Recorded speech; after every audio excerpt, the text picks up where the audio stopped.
Did you steal millions? He was unwilling to leave, and I was unwilling to then go home. I also wanted to have then my own place and all of that stuff. So then I went into our accounts and I took what I believed was mine. You know, when you build your life around someone, you don't ever anticipate a breakup. And when the breakup comes, it's so painful, you'll do anything to take it away. You know, if my friend said, "Oh, I saw your person with so and so, Izolo," that person was out my life.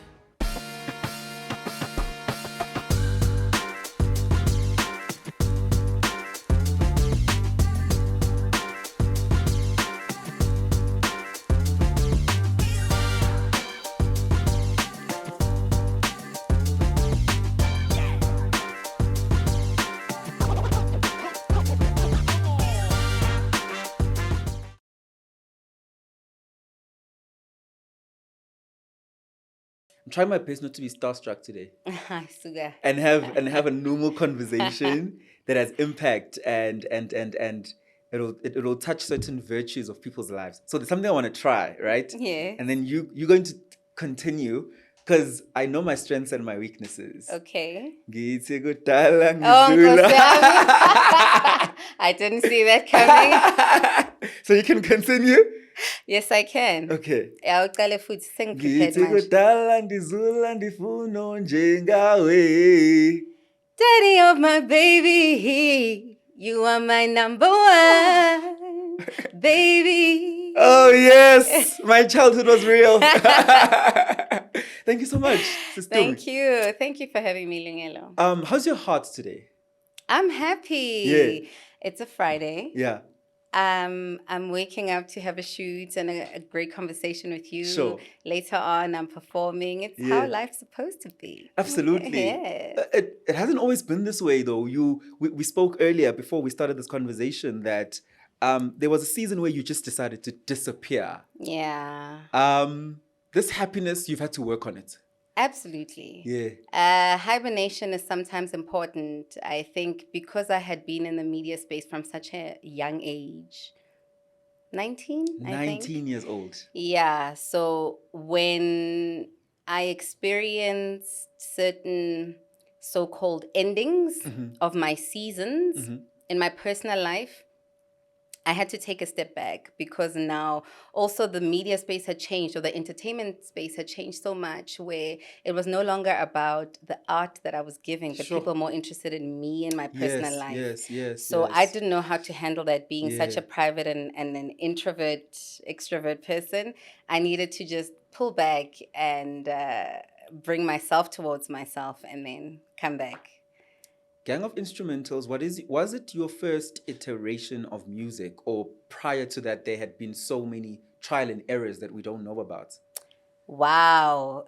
Gang of Instrumentals itself was a lot of trial and error. Okay. So I met with my one band member at college at AFDA. We were studying together and I was majoring in musical performance. I wanted to do a solo project, but when I got into the industry at the time was so dominated or doing well, Kabo Boom Shaka, Libo, Bongo Muffin, and they wanted more of that.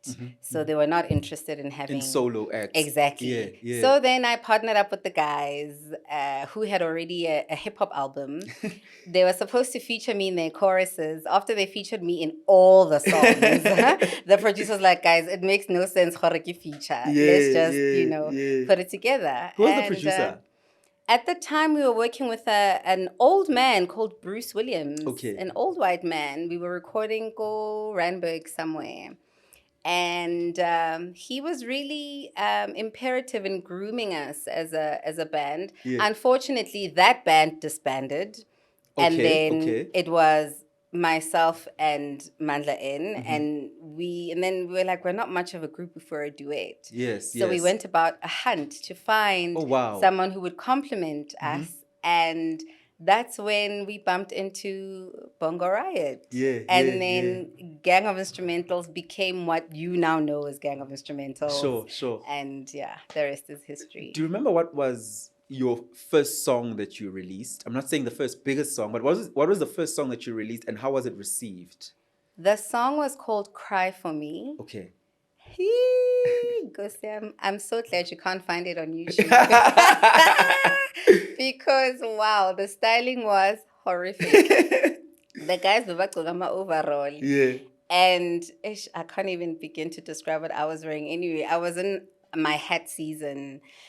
And the song did quite well. I remember we were driving in traffic and I opened the window and I could hear the next car. Badlala Pina thing, and I was like, oh my God, our song is on radio. And 5FM was the first radio 5FM? station. Yeah, it was the first radio station to wow. break us. Yeah, yeah. And then we started gigging, but all our gigs were like Cape Town, no, Santini. But then when we found Bongo Riot and Arifa that reggae flavor, then we started being, I would say, a crossover band. Sure. When does the big break happen for Gang of Instrumentals? Because there was a season where I don't think even had a life the way you were gigging for Gang of Instrumentals. Yeah, sure. I think our biggest break happened after we found Bongo Riot. Okay.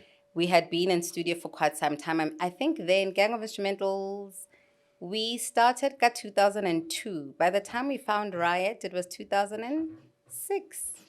Sure. 7. 4 years of work. Yeah. Yeah. And then we found him and then we recorded, and then, the hustle of getting your songs on radio, getting it onto music channels, Sure. and pushing and keep on pushing compilers. It was a daily visit to the SABC. Wow. Basically, we became a bit of a stalker. I worked with guys who were very much about not taking no for an answer. So even though Neroso Bukiwi, we'd always say, okay, re tlo performa ko Mary Fitzgerald, go na le a concert. Yeah. And then re tlo apara, re be smart. Yeah. And we take our backing tracks, and then we go backstage to the artist entrance. Ha re fitla kwala, of course, security checks their list, and they're like, no, you guys are not on the list. And then, of course, the acting in us would take place. Yeah. I would start crying and be like, would I dress up and put on my makeup and pitch up if we knew we don't have a booking? I mean, come on, And then, as artists do, you know how they can be late. And then, how about late? There's a slot that opens. Yeah, they were like, hey, the crowd is getting antsy. Pro kid has Sophie namelang. Of course. We took on the mic and they were like, who are these guys? And that's basically how we started getting shows. Hey family, quick one. As you know, our podcast is all about growth conversations. It's all about igniting your power. It's all about healing the inner parts of who we are that are difficult to deal with and difficult to manage. As we do that, we'd like your assistance in growing the platform by you subscribing, by you liking all our videos. It helps us to reach greater audiences and change more lives. Do continue enjoying the episode. Does that culture still exist of people running for opportunities like that rather than just chasing fame? Because it seems like I've had many conversations with people on the chair who say they are struggling with being artists nowadays as people who've been artists for 10, 20, 15 years because they are competing with people who are hungry for fame and not the art anymore. Yeah. Do artists who still want to be artists exist, in your opinion? In the new generation, I believe so. Being an artist is a purpose. Okay. And I'm sure you can relate with Absolutely, that. yeah. You want to get it done whether or not you're being paid because it's a passion. It doesn't have to be perfect. But unfortunately, the media space has become a popularity contest. So those true artists, we don't get to know them. We don't get to see them because they are not running to be the most popular. They're running to make the most authentic music or art or, painting. So we are actually losing out as an industry. And I really wish as producers or people who are at the top of the game, they would take the time to mix it up a bit. I understand popularity is important because it brings the numbers, but brings the money, which brings the next commission or, the next job. So maybe if we could just mix it up, get the artist and get the popular and put them together to get the magic, which I think is something Hollywood model is kind of doing. Sure. Yeah. Now going to push you. Mm. And I know you will give me the permission, because we will do it in a way that maintains respect, which is a key ethos of this platform. In building Gang of Instrumentals, you also fall in love. I fell in love before. Before, during, staying in love. Koskolo. Oh. Okay, so interesting. Then we're building as a family. I guess that was the intention, that as a family we will build. Yes. Even in the art space that we are in. Yes. We will use the fact that we are in love and together to also diversify economically. Let me say that. And creatively. Well, we kept it a secret because we are both very private people. Okay. So no one really knew, but it did offer a bit of resistance. You can imagine when we were in the Gang of Instrumentals, there was 4 of us in the beginning initially. And because we are the two who are together all the time, we make the decisions. Sure. We are the ones from school. We had the budgets and the ambition. So I also think it caused the disbandment of the band, because the other guys felt like, Runa, we don't have a say. You guys decide on your own, and then you come and tell us, Yeah. So it broke away that team vibe, if I could call it. But when Bongo Riot joined, he was like, Agnankinga. Great, we are building family. How does young love feel like? Young love is amazing. Sure. Young love is blinding. It's a kind of euphoria where the grass is greener and the sunshine is brighter and you feel invincible. And you can imagine it came at a time when we were also pitching to the SABC to do our first sitcom. So even though we had zero experience. City Sesla. Yebo. Okay. Even though Narisna any experience, we still, that bravado that comes with youth, where you feel like, I've got the energy, I can do this. Exactly. The fearlessness of never having to fail. So we had a lot of that. And I think being in love adds to that. It just makes you feel like literally you can fly. Yeah. Do you remember your first date? Do I? Yeah. Oh my gosh, now that I think about it. I actually want to know, because I actually want to think about your first date then versus what are the expectations of first dates now. And I can imagine, because you're creatives, how simple it was, but beautiful. It really was. Salarayako Gold Reef City. Gold Reef City, yes. I actually still have the picture. We were so young. We went to Gold Reef City. We went on the rides. We ate. We sat and had a picnic and, held hands and spoke about nothing. Jeez, Gold Reef City. That's a theme park for those who don't know. It's in Johannesburg, and I can imagine at the time it was even still in great condition. It was. It really was the place to be. Pela back then, neria fela kaskolo. Yes. So the fact that he could take me there and afford to take me there for me was like a huge deal. And there's nothing better than that adrenaline rush of being on rides and having fun with someone that you love, Pitching for the SABC, did it happen before Gang of Instrumentals was peaking or after? It happened before. Before? It was peaking. Okay. Because we were rejected quite a number of times. And then when Gang of Instrumentals started peaking, then when we had the funds we needed in order for us to shoot a pilot episode. That's when we went back to the SABC And that's when they gave us an ear, because before that, nele proposal, On paper, yeah. rabolela, and they're like, wait, how old are you? I'm like, 20, you 21, 22, and they're like, and you are here talking to us about a 7 million contract. No. Yeah, and they were like, who's going to act in it? We will. Who's going to produce it? We will. Who's going to write it? We will. And they were like, I love Abaya. They're dreaming. Yeah. I mean, how many years of rejection did it take before it was commissioned? I think it was a full year. Okay. Every time they would take out the briefs, even if it was solicited or unsolicited, we would put in. And we put in the same concept. And we just kept writing and kept writing and kept writing.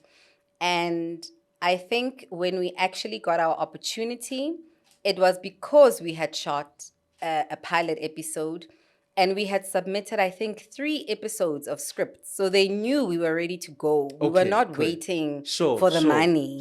We were like, guys, this is happening with or without you. Yeah. And they canceled the show. They needed something on air. And we were the only ones who were already ready. So it was just a matter of, preparation meets opportunity. Yeah. Said it. Yeah. I mean, there's a lesson to be learned there, that in the pit of what feels like rejection, you keep writing, you keep going, you keep pitching. Every year, as you're saying, you kept on pitching. When you felt like there was an open season, you send that email, you drop that envelope. Probably was an envelope back then. Yes, it was. You drop an Say envelope. 5. Yeah. Yes, you drop 5 envelopes into a box.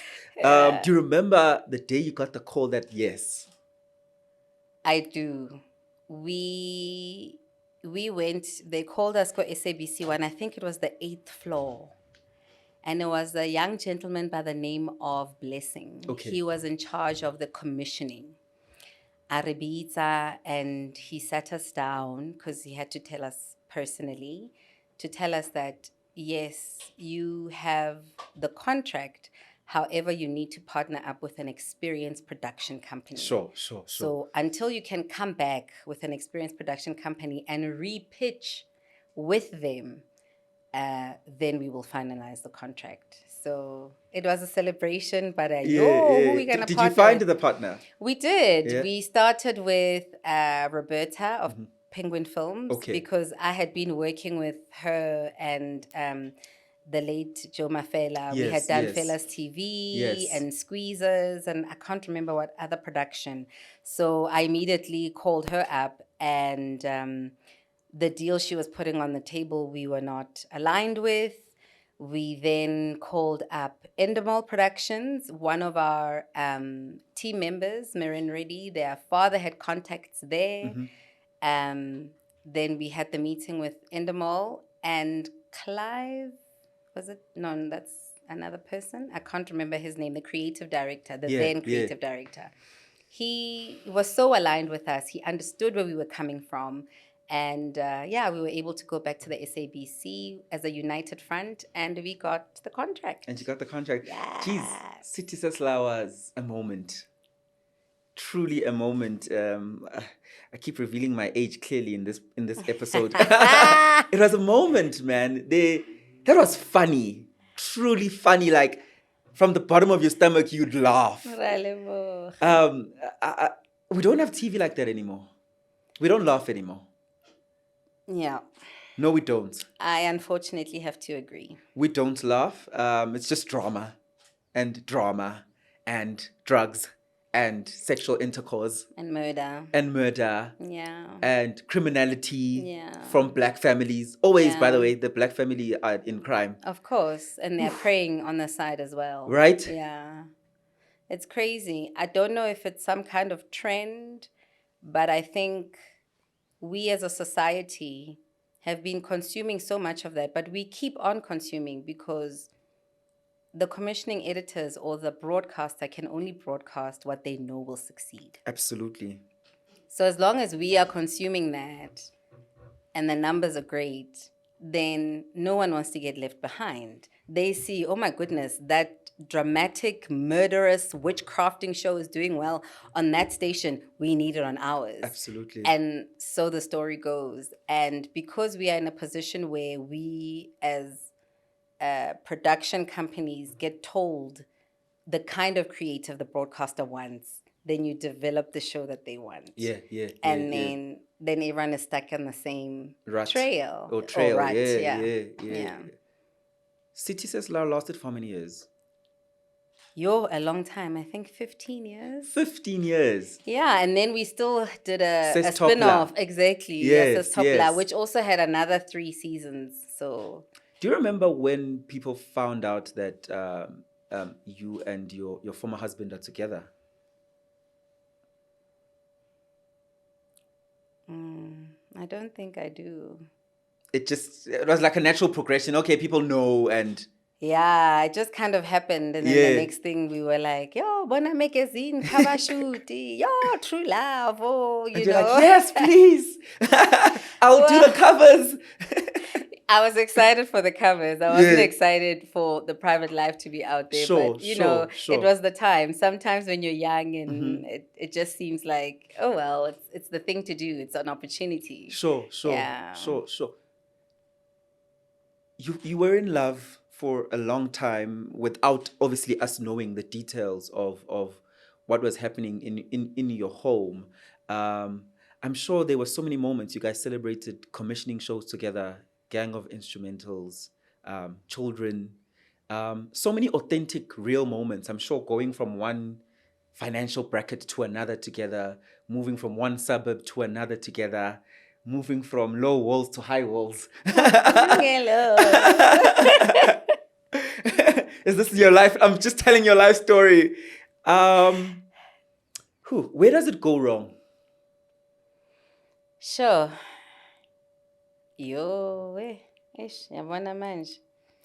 In retrospect, I would say we were fantastic business partners.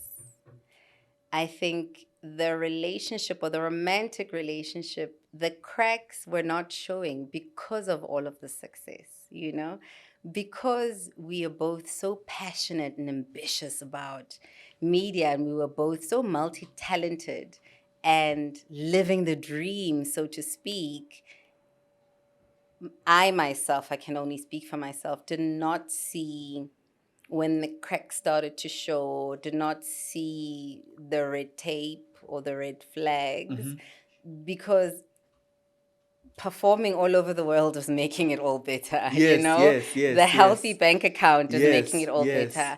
And our daughters are really just so gorgeous and such a blessing. But I think when our daughter started growing and family Zwane, then you start paying attention to that as ticking a woman. That box. Yeah, because now you're not so in the streets at the club performing, pitching. It was more now about building a family and being serious and settling. And I think that's when personally my eyes started going, maybe this is not the place I want to be. But unfortunately, nothing ends unless it ends with an explosion. Correct me if I'm wrong. Yes. You're saying to me, before you got married, you felt pressure to get married because you guys weren't married, from family and societal expectations. And also as a woman, you're like, okay, this is probably the next transition I must go into. But deep down, you were like, there are cracks in this romantic relationship.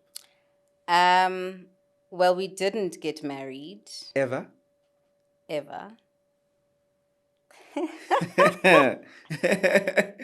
Yeah. Yeah, we didn't get married. I think on a personal, on a business level, we were in agreement with 90% of the time. Sure. But I think on a personal level, I didn't realize how not in agreement or not aligned we were because the business was doing so well. So it was only when the children were getting older that I realized that even if this man had to say, Are officialize it, let's be legal, I wouldn't want to walk down the aisle. So then what's the point of staying? What do you say if this man would say, didn't you at any point have a conversation with him that I actually want to get married 5 years in, 10 years in? I mean, after 10 years, people are looking at you funny, especially family, and saying, why aren't you married? And for you guys, 10 years in is 30s. So it's like, they have a lot of money. Like, people complain about money, that black weddings are expensive. You guys, money is not the issue. Why didn't you initiate the conversation of, Babu Sbanmani, ngicela sishade? I did. Okay. That's how the cracks began to Okay. show. The conversation almost always ended up in a huge argument. So that's when I realized we don't both want the same thing. In the beginning, of course, I was patient. In the beginning, I also thought we are young. We were in our 20s. We met very young. And we did almost everything together. And to me, I felt that I needed to give him the opportunity to mature, and for him to want this and not me pressure or put an ultimatum down. So it was a cause of much conflict in our relationship. We did break up a couple of times. Yeah. Because of that, because I was like, hi, sister, 5 years, man. Yes, you yes. haven't done, I'm going home. Yeah. Pick up my stuff. Leave. Pack and right then, back. yeah, and come back. So yeah, it was that kind of yo-yo situation where you're going back and forth because you can't just switch off your feelings, even if you can see you're not in agreement. And also, he made the valid point of, what's the point? Are we not happy? We live together. We have great kids. We have all of these successes. Is marriage necessary? Is it not going to complicate, having to sign and all of those things? And I think when I was younger, I was more malleable to go, yeah, you've got a point. Everything's working. Why fix it if it's not broken? But as I got older and my children were carrying his surname and I had a different surname, and everyone was just like, and when you go to your maternity ward and they're like, oh gosh, and those nurses, they have so many comments, and it makes you feel some type of way. And you're popular, to add on to it. Exactly. Yeah. And every time you go to family events, they're like, Kante, ow, and you're always having to come back with a story. So once I also got exhausted with the conversation, I then realized, this is not something that is going to happen for us. And I think by the time he was ready, on my end, the damage was done. I was like, Angsafun. What are the cracks? Yo, Lungelo. Hey, this is a very popular man and the father of my kids. And my children are going to watch this YouTube. So I have to... With a lot of respect, yes. As we said, we'll maintain the respect. Yeah, respectfully answer that. Look, I would say that naively, as a woman, at a certain age, you must have children and get married. Prince Charming is going to come and sweep you off your feet and you're going to live happily ever after. But I think as a man, your conditioning is different. Okay. You are conditioned to conquer as many ladies as possible, sow your seed everywhere, and make as much money as possible. Sure. So the alphaness of being a man, resides in that. Yes, I get you. And I think I had the ultimate alpha, which of course that's what attracted me to him. But those exactly got those ideologies in terms of how we conducted our lifestyles.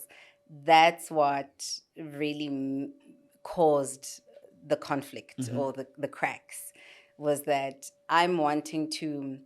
Also, I think when you're young, you think being with a man means revolving your life around them. Sure. Which is what I did. I was 19 when we met, so his friends were my friends. His family was my family. his hobbies became my hobbies. Well, we didn't have much. It was the music production, school, you know. So I think, in a way, I didn't realize what I was doing, that I became an obligation rather than a choice for him, where he would rightfully be like, where are your friends? Go out. Where's your life? Like, do your thing. Yeah. And I'd be like, it's not fair. You're out with the boys all day and I'm sitting home with the kids. And he'd be like, yo. And at the time when we had those conversations, I thought, wow, this guy is so mean. How could he tell me to go get a life? Sure. I'm here for him. Yes, I'm supposed to be his life. Exactly. Why aren't I his best friend? He's my best friend. Why does he have an outside best friend? Why does he need to go out and be with the boys? I'm here. And that, I think, was the ignorance in me of not understanding that as a human, I am me first. I'm a person first with my own ambitions, dreams, social life, etc. And I needed to keep on enhancing that and growing in that and choose him rather than, well, sisleli single wakho, you know. And also, I think he met me at a time where my parents had just gotten divorced and I'm an only child, so my nucleus was surrounded by them. So when that broke apart, I needed something else to attach or hold on to. I hear you. And you needed that thing to succeed. Because not my family breaking apart, I am not going through that route. So that was exactly it. Yeah. And because my dad was so strict, I wasn't allowed to date. I didn't see boys. I wasn't the girl who's going around town. I was with my father 7 days a week, or go kerekeng, or, you know. And so what he had taught me what a man is or what a husband is someone who's going to protect and provide. So when I met him and he protected me koskolong from bullies and got me my first phone and taught me how to drive, I was like, there's my husband. And that was it. I didn't care to let the relationship unfold naturally. I made up my mind, and then my mind was made up. Then I was like, okay, now I'm 26, I'm making kids. Now we're moving in now, you know. And even how we got to live together, he got a place, I went to visit. And never left. Oh, ma, I rebuke that spirit. So vakashelo. Ningangivakasheli. Asihlangane restaurant, khona uspe. So I think I never gave him much of a choice. Sure. In that aspect. So when time progressed, and no matter what shenanigans I heard about, I was just like, no. If my friend said, "Oh, I saw your person with so and so, Izolo," that person was out of my life. Because why you moshela? Yeah. Mina nginomuzi. I've got a house. It's ring fenced. Exactly. And you are the pest that's trying to destroy. So I lost a lot of friends along the way. People who were actually just trying to protect me or make me see reality. And I was like, I don't care about your reality. My reality is he my husband. So mind your own. Husband who's not your husband.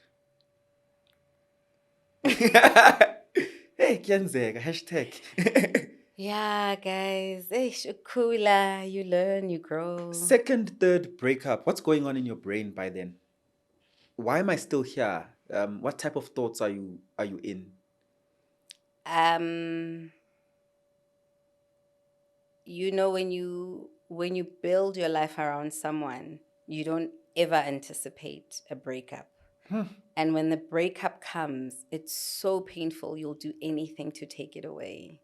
So him coming back was like, phew, he's realized the error of his ways. He realizes that I'm the one. I'm the be-all. Exactly. Yeah. And for that first month, he's doing everything he said that he would to fix it. And then we go back to default settings, and then we're back there again. The conflict starts again, you break up again. It's painful. Then you go back. And also, your family, society is going, how, what do me? Ufunani?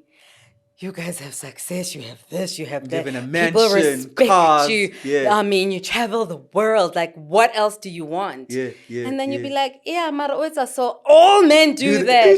Yeah, but he lied to me. All men lie. What do you mean? Yeah, At least I at least how trappy. At Yeah, least, yeah, you know what I mean? So it's like people take the worst example to nullify your reality and your pain. Exactly. Yeah, So yeah. for a long time, I think I did it for people. I did it for the respect. I did it for, we have a power couple, we are the example. And also, out of, my mother went through a divorce.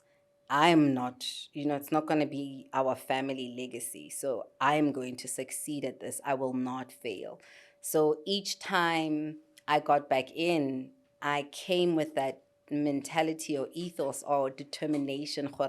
I'm going to make it work this time. Yeah. Yeah. You were together for how many years? 16. 16 years. So when the publications were trying to rip your name apart, it was the year 16. I think it was 2019. Yeah. When they were having a field day with your name. Yeah. 16 years. Sure. I would understand why after 16 years you would be like, Gege phela. Lo mshada ufiki. You know?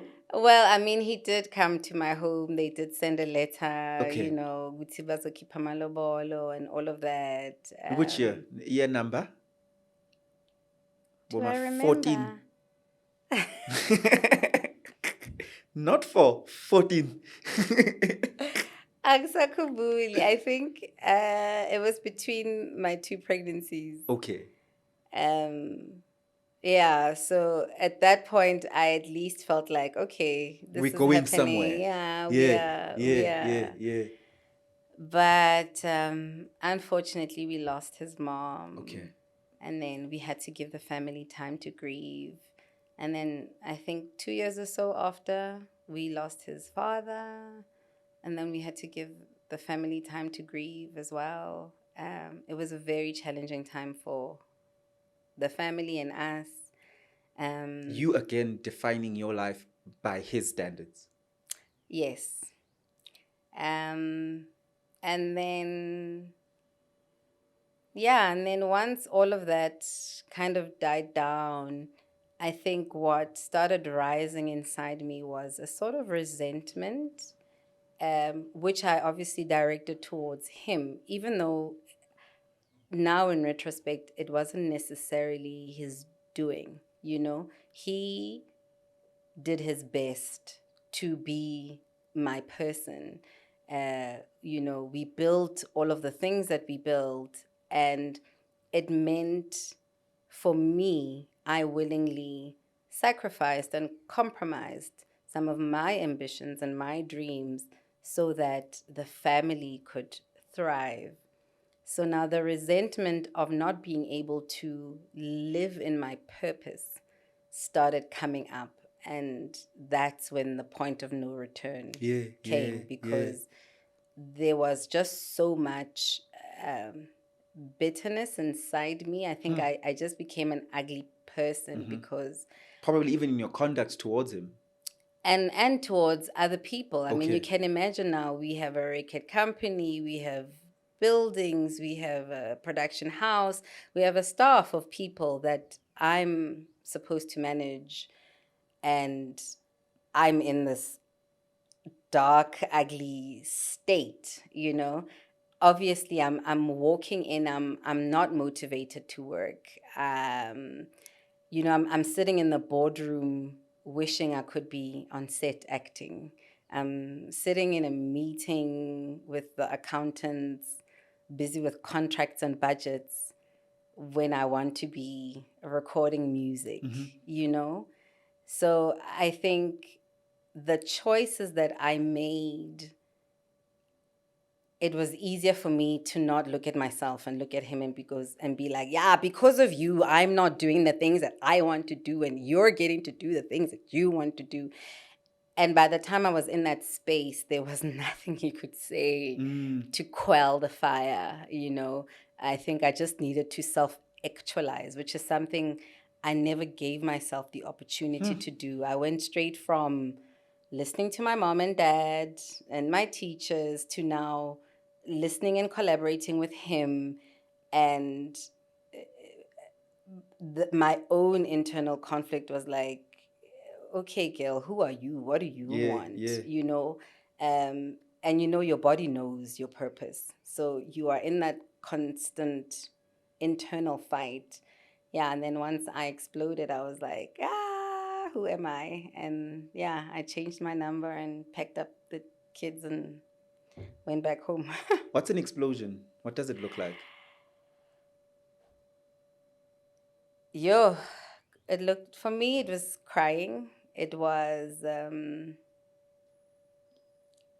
just being rebellious,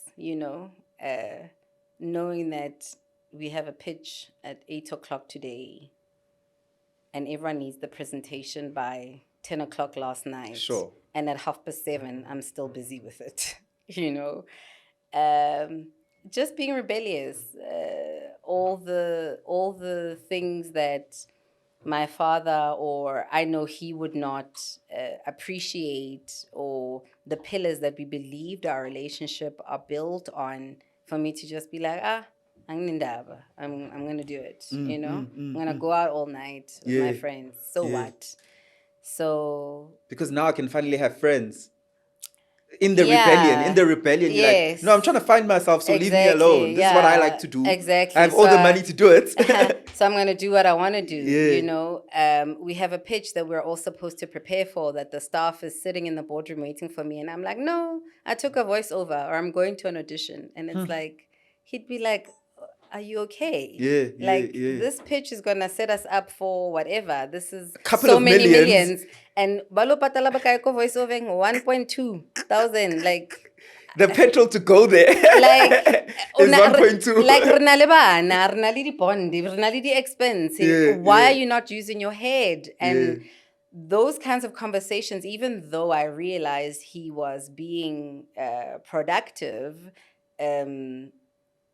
I just wasn't accepting. It was like, yeah, you're trying to control me. You're trying to tell me what to do, And I think at the time, or how I reason it to myself now, is that he saw my potential, because out of all of the people that we were working with, I was the one who could quickly understand and pick up contracts or management of the business, or how to put together a budget, how to pitch, all of those kinds of things, which he thought were invaluable, So he encouraged me to be that boss producer or boss managing director, and, be the next like Forbes influencer millionaire, where I'm just like, cha, mina ngifuna ukuba uBeyonce, ngifuna ukucula, ngifuna uku-actor, like, you know what I mean?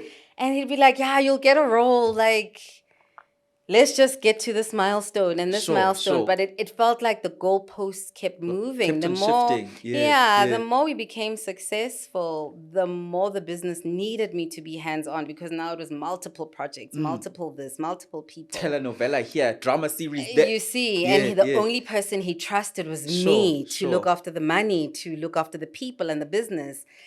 And we are sitting making decisions about who's going to be the brand ambassador for the next campaign that we're doing with BP. And they're like, oh, on the table, Renale Judy, Thilili, Ralemang. And I'm like, my name should be there.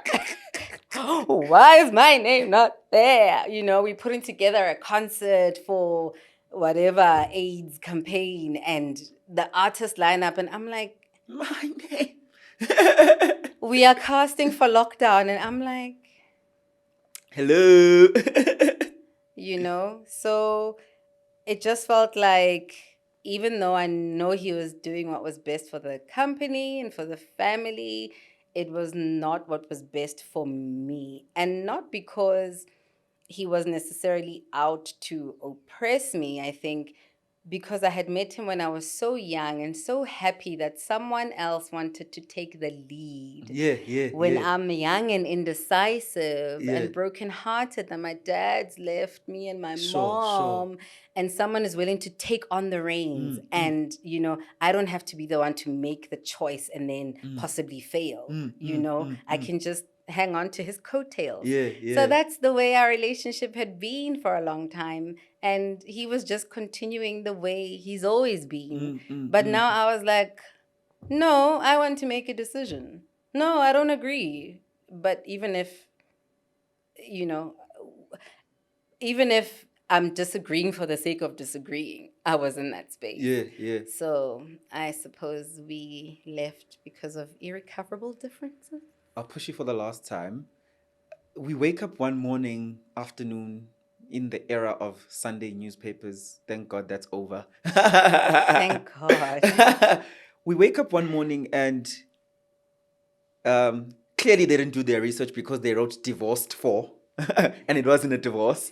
They said, Tumi Masemola leaves with millions and is being sued because she stole millions from her husband. Did you steal millions? Well, I wouldn't say I stole, but I wanted to leave, and he still wanted to work things out. Okay. And in my stubborn era, I was like, I'm not going to sit here and work things out. You're either going to leave me and the children, or I'm leaving. And he was unwilling to leave, and I was unwilling to then go home. I also wanted to have then my own place and all of that stuff. So then I went into our accounts and I took what I believed was mine. That you'd worked for. Which was 50%. And 50. Like, let's say the business has 20 million, you're like, buy, withdraw 10, gone. Yo. And of course, he had a hernia and a cow. Rightfully so. It's a business account. You can't just do that, right? Yeah. No, fair. There's processes and procedures. Sure. And then, of course, court time came, and what happened in that time? Oh my gosh. By the time court time came, because we had been a romantic partnership, there was no shareholders agreement. There was no my managing director appointment letter or how long I had been, all of those things. So I couldn't provide any of that paperwork. As backup. So then it was like, yeah, you could have been Icheriake and now Funutati Zintozaki. Like, it doesn't work like that, ma'am. Yes, your name is there in the CIPC business, but where's A, B, C, D, E, F, G? And I didn't have all of that stuff. So all my accounts were frozen, that money was put back, and I went to live with mom. Sure. You definitely sound like, even though all of that happened, you guys are in a very good co-parenting space. Yes. Listening to the level of respect you keep on giving him in explaining your story, because obviously your story involves him a lot, especially those years of your story. Obviously, it's different now. Yes. When did you get to that point where you were like, I'm tired of fighting you? We may not be together, but let's stop fighting. I think it was about 4 or 5 years into our separation. 4 years separated. Sure, that's a long, draining fight. Yeah, there was a lot to fight about. You can imagine we had built so much together. Yeah. And it's very easy to feel scorned. And it's very easy to feel like, well, I gave you the best years of my life. You owe me, and be caught up in that anger. And I think that's where I was. But once I started letting go of the anger and focused more on stabilizing the emotional well-being of our children, is when I realized, because there's so much of him in them. And I obviously... But I obviously love them wholeheartedly, Yeah. And I began to see all of the things that I loved about him in them, you know, and realized that there is no way I can be so angry at their father whose blood runs through their veins and have a good relationship with him and build good wholesome girls, especially because with my parents' divorce, my my mother took a stance, Uguti.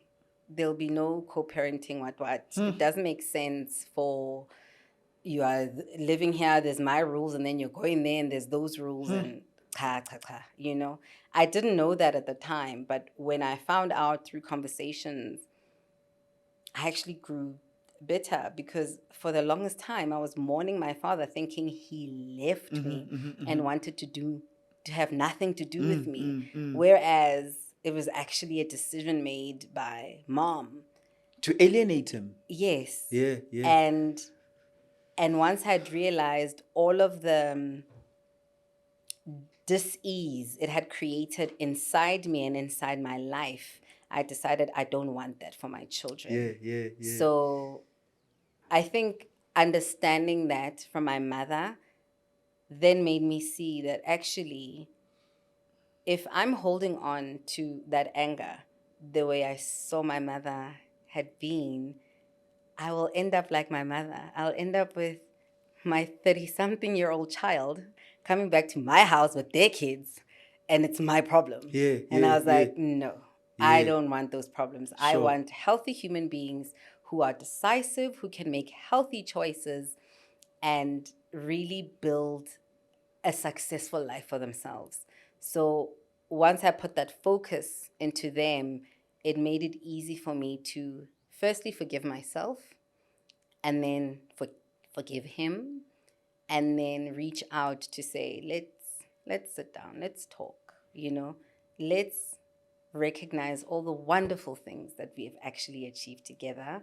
And for me to change my perception, instead of I gave you all the best years of my life and you didn't even marry me, actually those were the best years because he was there, because he pushed me to do things I never imagined I was capable of. I always thought I would sing and perform. Yeah, that's something I've been doing since I was a baby. Yeah. But I never thought I would run a company. Build an empire, literally. Exactly. Run a family, be a managing director, a television producer who's formidable, who can mentor, who can put together a budget from concept all the way to post-production. I had picked up all of those skills, all of that leadership, because he believed in me so much, because he was like, babe, do you know how smart you are? If that guy can do it, when is So then I was like, wow, he actually pushed me to be phenomenal. And once then I got into that space of gratitude and changing the perception, I think then he was able to then relate with me again. Now we're here. What's happening in that meeting? Which meeting? The meeting that says, I've realized rather, that I need to operate from a place of gratitude. I've changed my perception of you. I've forgiven myself. I've forgiven you. I've used healthy methods to heal, be it therapy, isolation, faith. But now let's have a meeting, a reconciliation meeting in its truest form. How does that meeting go about? Are we sitting at Salvation Cafe somewhere? Does it need family because things are still sensitive? Like, how does a meeting like that happen? I think this is an educational moment for people who are struggling to get to that point right now, who are in separations or divorces. And there's still a lot of turmoil between them. Sure. We met at a restaurant. Excuse me. Because I think it was important for us to meet at a neutral space. Sure. But before the meeting took place, I think I gave him the space to have a relationship with his children outside of myself, where I gave him carte blanche. If he's like, oh, I want to pick up the girls whenever, it wasn't about, well, the lawyer said. And the settlement agreement is. Yes. The minute I started allowing that to be fluid, I think he then became also more open towards me. I hear you. And then my conduct also had to change, you know. Before it was like, mawufuna abantwana bakho phone my mother, or you know what I mean? Exactly. Whereas now it was like, okay, you want that I will communicate, and it would be a thank you and a good morning. And so my language started changing. So it made him more receptive towards me, so that when I initiated us meeting, he knew it wasn't going to be Fight. kish kish Yeah. and then he was trusting enough to come through. And then when we got there, and I said what I had to say, I think at first he was like, What?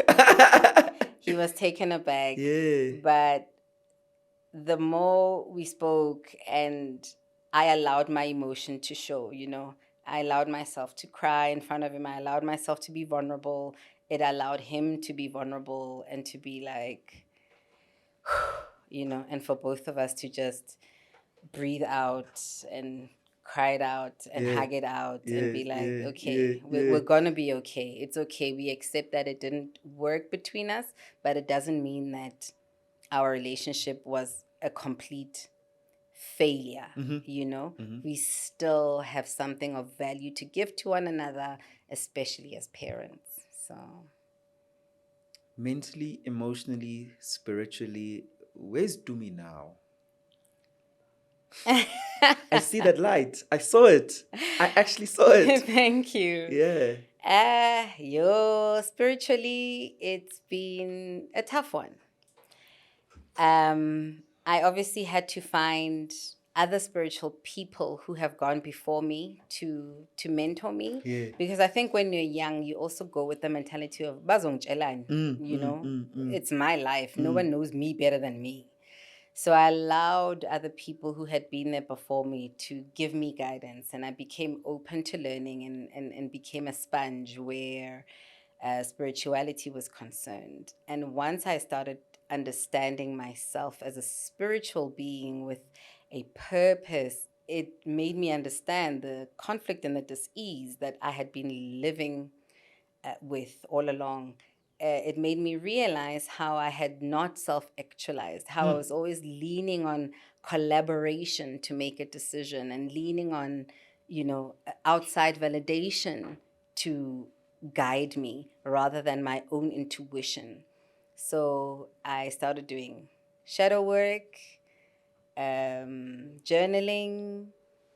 I think I had a few therapy sessions, and I delved in. I'm that kind of person. If I'm doing something, kikena all in. Yeah. And that helped me then mentally to be able to get out again, because for quite some time, I couldn't even go out to go buy bread, because someone will tell me about, yeah,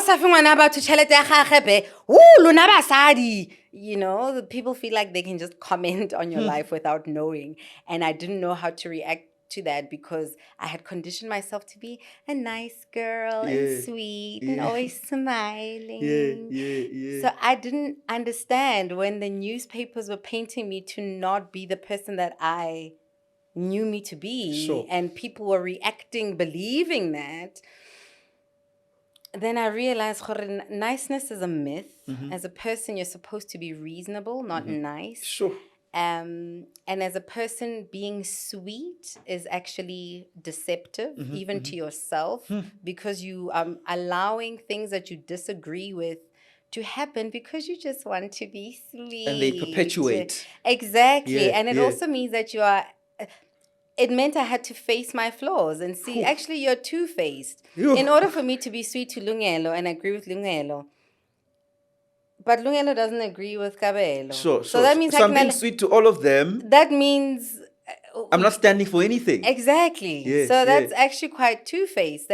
Then I started seeing what the journalists were writing, what the people were commenting on, and going, okay, if I'm going to listen to them when they say, wow, well done, City Sisla's amazing, you're incredible, I must also listen when they say, Zwane, you are better, you're this, you're that. until such a point where I could go, okay, I'm taking this, I'm not taking that. Yes, that's me. No, that's not me. And bring those things together to be the yin and yang of me. I'm not all good. I'm not all nice. I'm not always happy. You know, and when I'm not having a great day, I can say so. When somebody walks up to me and says, wara wara wara, I can be like, yo, go sort out your own issues. And if that person doesn't like me after that, that's them. You know, I don't need the whole world to like me. I keep pizza, you know? So I started coming to terms with that, which then started affecting me mentally, to have the mental strength to be decisive, to make friends, to get out, to start my own business again. Yeah, and go for life. And then that in turn healed my heart, or is healing my heart, because it's always a healing is a process. So then that in turn then put at least my heart in a better space to understand that a heart is a muscle. It does get broken, but that's okay. It's me getting fit. You know, it's like when you're going to the gym, your muscles tear or whatever, but you rebuild and you get stronger.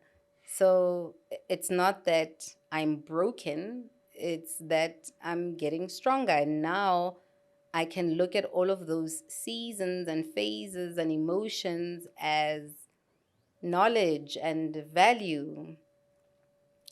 And, you know, and as you get older, you know, as women, we are made to feel like, yo, so mdala manje, you're almost at menopause. You are depreciating.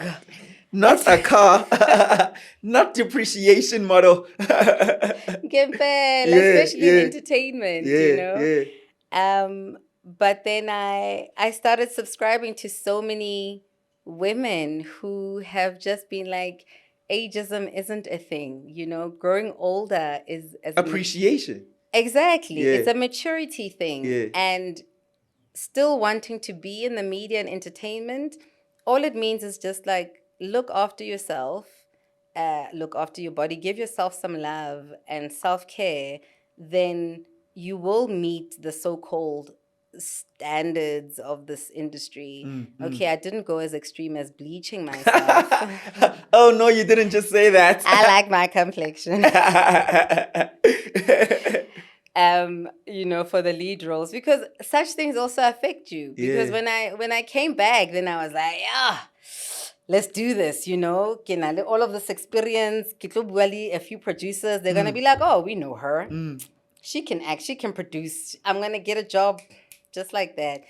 So when I struggled, I was like shocked. What's going on? And then I realized, oh wow, there's the so-called yellow bone fever, where all the leads in the telenovelas or whatever are light-skinned. And okay, and then now, and followers. Yeah, like when you get it to an audition, they're like, how many followers do you have? Not as someone who had gone dead silent. I guess on Facebook, I can Twitter. I only have Instagram with like these many followers. It was like, okay, we'll call you. Don't call us. We'll get back to you. So that dealing with that also was like, oh my gosh, this truly means we are at a phase where we have to be creating and not asking for jobs, and have the patience to believe that your value and your art and your sense of expression will find its audience. It's not my job to find the audience. It's my job just to do the art. And that put me in I believe, a great space that I am now. We're nearing the end of our conversation, but I have to ask this. Akona madoda at your age and having kids, because I'm kiyajolega.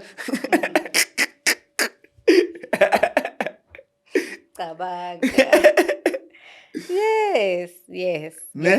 Yeah, is it a year ago or 2 years ago? I started dating. Gabana my flame. You know, when you're dating someone and then when you think you're getting serious, then you find out they've actually got a serious an entire girlfriend. family. And you're like, Ganti. He was Zulu, ne? No comment. Then I was like, no, guys. I took to Instagram. I was like, hi, guys. Ngeke ngibhayize bangidlale like a soccer ball when you guys are around. You know, let's start having date nights. I started having date nights, which were lives that I was doing on Instagram, where I'd get boys and girls over the age of 40 to say, as Kulumeni, what are the challenges that we're facing? Sure. And how can we teach each other to be better and attract better? And attract better. Yes. And in those date nights, what started happening was that instead of it becoming an outside focus and finding the right person to date, it started being about you must become the right person for yourself. Like, date yourself, love yourself, heal yourself, and then you will attract yourself. But still, to me, let's be honest, ne? In all of the work we do, I'm a person who also does a lot of work on myself. Yeah. Or rubbish want the person who's made. And they will pretend to look good for a month. Yeah. You know? That's why because they can recognize what boxes. That's a true story. Yeah. But then the only way to find your prince is to keep kissing the frogs.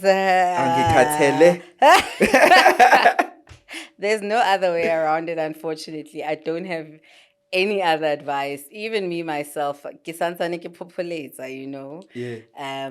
But I think what has helped me a lot in the dating now that then when I started, it was a roller coaster. Whereas now it's more of a plateau because in anyone and everyone who comes into my life, I'm still the most important person to me. Yeah.